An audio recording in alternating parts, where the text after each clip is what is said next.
अगर आप salary individuals हैं तो रिटर्न फाइल करने से पहले डाटा को 3 तरीकों से डबल चेक कर लें ताकि जो रिटर्न के अंदर डाटा रिपोर्ट हो वो वही डाटा हो जो एक्चुअल में होना चाहिए। आज के इस छोटे से टॉपिक में हम इसको स्टडी करेंगे। आप देख रहे हैं प्रैक्टिकल लर्निंग हाउस, मैं हूं फ़हीम महबूब।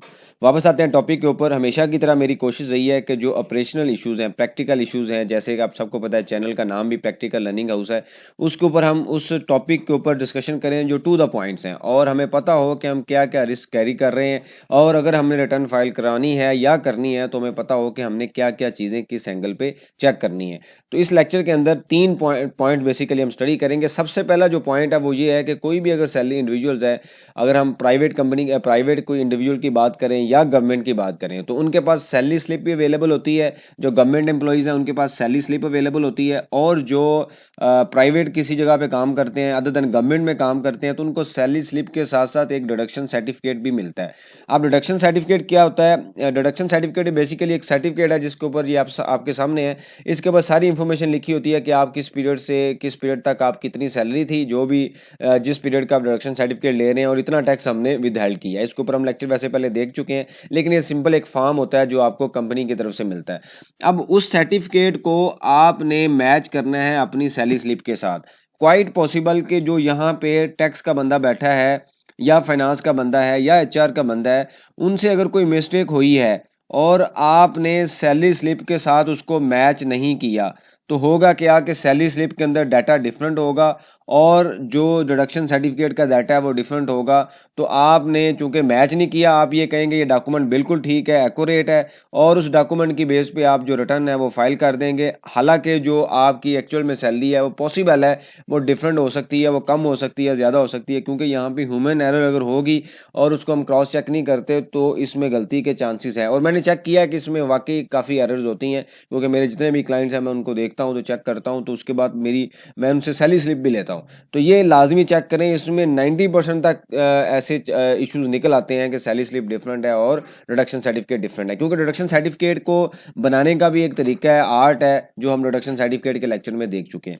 उसके बाद आता है जब ये आप काम कर लें तो अगला काम जो आपने करना है वो ये काम है कि आप अपनी जो सैलरी स्लिप का डाटा है वो मैच करें बैंक स्टेटमेंट के साथ, यानी कि जो आपकी बैंक स्टेटमेंट है उसके साथ इसको मैच करें।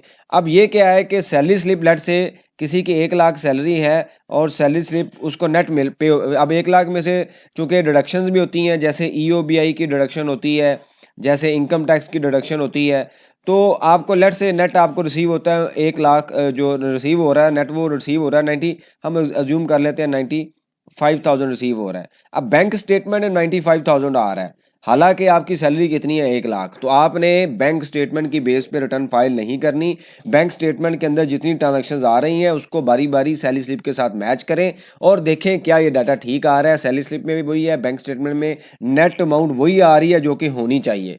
तीसरा जो काम है वो ये है कि जब आप ये सारी चीज़ें कर लें तो तीसरा काम आता है कि आपने बैंक स्टेटमेंट सारी स्टेटमेंट को थॉरोली रिव्यू करें।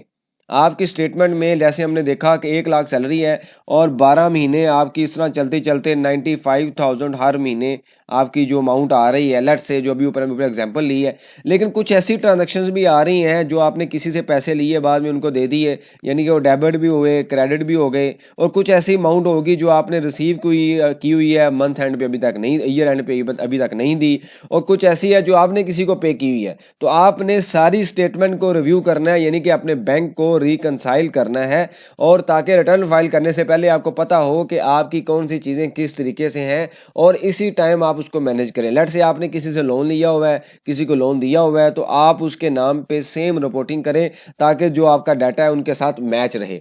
अगर ये नहीं होगा तो ऑब्वियसली अगर आप एक जगह पे शो करेंगे और वो जिससे आपने लिया वो शो नहीं करता तो वे प्रॉब्लम क्रिएट हो सकती है। तो अपनी स्टेटमेंट को मैच करें।